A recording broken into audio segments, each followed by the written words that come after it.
I'm 93 years old. I was married to my husband Arthur for 61 years before he passed. And what I'm about to tell you is going to make you hate me at first. Give me 5 minutes. By the end, you might thank me. Divorce is too easy now, and that's destroying more lives than it's saving. Let me explain before you call me old-fashioned, because I'm not saying what you think I'm saying. I'm not saying stay in abusive marriages. I'm not saying suffer in silence. I'm saying something much more uncomfortable than that. I'm saying most people who divorce didn't have a marriage problem. They had an expectation problem, and they burned down a house because they didn't like the paint color. When I was 26, I wanted to divorce Arthur, desperately. With every cell in my body, I wanted out. He snored so loud I couldn't sleep. He criticized how I cooked his mother's recipes. He worked late and came home tired and had nothing left for me. He forgot my birthday 2 years in a row. He said things in arguments that I can still hear 67 years later. Words that cut so deep I thought the wounds would never heal. I went to see a lawyer. I sat in his office ready to sign papers. I was 29 years old with 2 children under 5, and I was done, finished, ready to start over with someone who wouldn't snore, who would remember my birthday, who would come home with energy left for me. The lawyer was an old man, 60-something. He'd seen 1,000 women like me sit in that chair. He asked me one question. What exactly do you think you're leaving? I said, an unhappy marriage.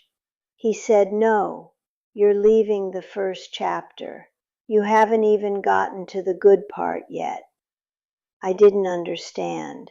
I was furious.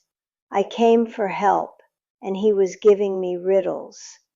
Then he said, Mrs. Helen, I've been a divorce lawyer for 32 years.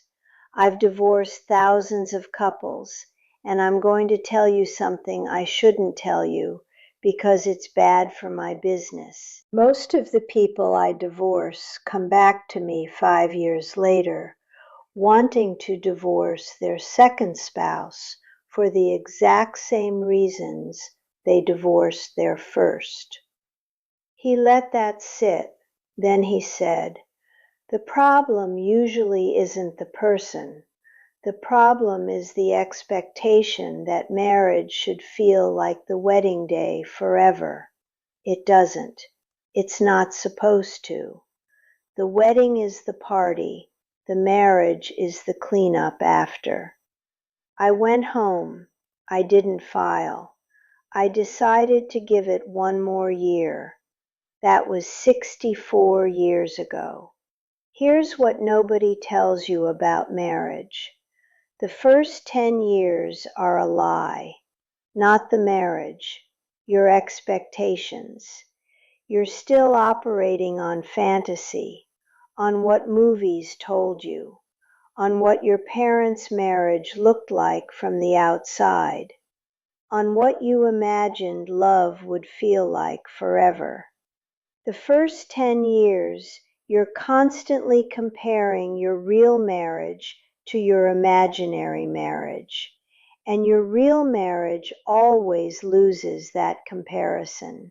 How could it not? You're comparing a real human being with morning breath and bad moods to a fantasy that doesn't exist.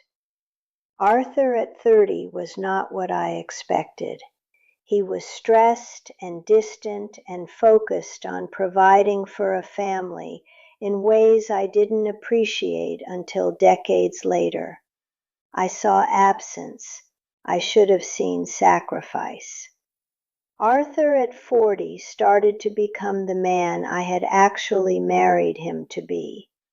Not because he changed, because I finally saw him clearly. The stress that made him distant was fear. Fear of failing us. Fear of not being enough. He wasn't ignoring me. He was terrified of letting me down. Arthur at 50 was my best friend. Somewhere in that decade, we stopped being opponents and started being teammates. I don't know exactly when it happened. It wasn't one moment. It was 1,000 small surrenders, 1,000 times choosing understanding over being right. Arthur at 60 made me laugh harder than anyone I'd ever known. We had inside jokes from 40 years of shared life, references nobody else would understand, a language that was only ours. Arthur at 70 held me when I was diagnosed with cancer and told me he would carry me through it. And he did. Every appointment, every treatment, every night I couldn't sleep from fear. He carried me. Arthur at 80 needed me to carry him, and I did, gladly, gratefully, because that's what you do when you've built 60 years with someone. Here is the cleaned continuation of your script with all music cues and bracketed words removed, written smoothly as a spoken script. If I had divorced him at 29, I would have missed all of it. 53 years of the best parts, because I almost left during the hard part. Here's the uncomfortable truth. Marriage has seasons, and most people divorce during winter, thinking spring is never coming.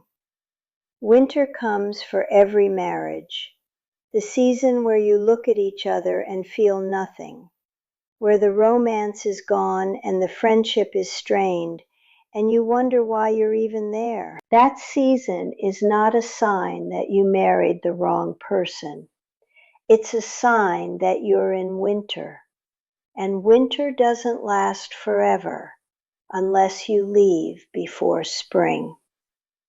I've watched so many young marriages end. Good marriages. Marriages that were simply in winter. They divorce. They remarry. They hit winter with the new person. They divorce again. They spend their whole lives running from a season that comes for everyone. The grass isn't greener on the other side. The grass is greener where you water it.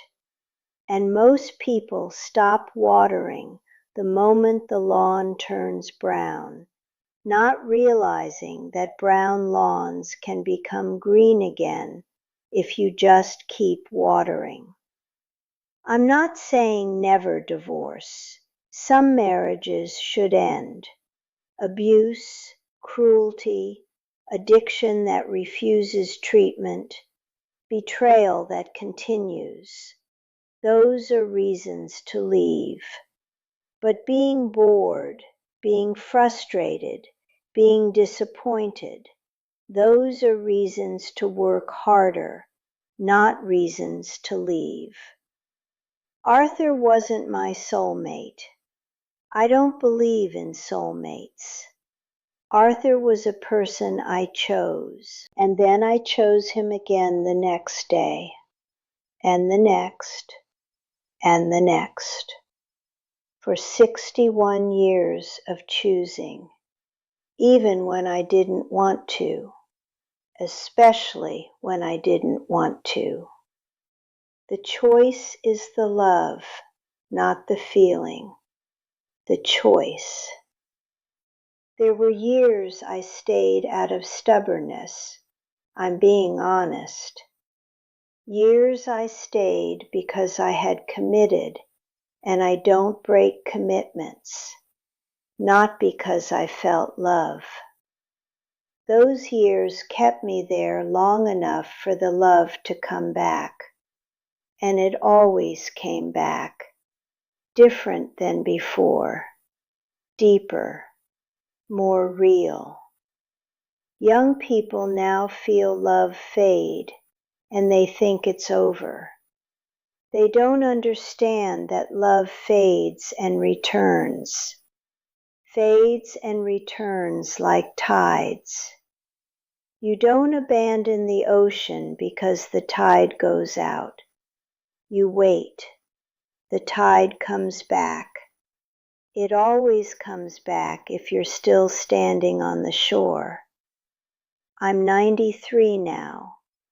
Arthur has been gone 4 years, and I would give anything for one more argument with him, one more night of his snoring, one more criticism of my cooking, one more winter to survive together, because every winter led to spring. Every hard season made the good season sweeter. Every moment I wanted to leave taught me something about staying that I couldn't have learned any other way. If you're in a marriage right now and you're thinking about leaving, I need you to ask yourself one question. Are you leaving because the marriage is broken, or are you leaving because you're in winter? If it's winter, stay. I'm begging you. Stay through the cold. Water the brown grass. Choose them when you don't feel like choosing them.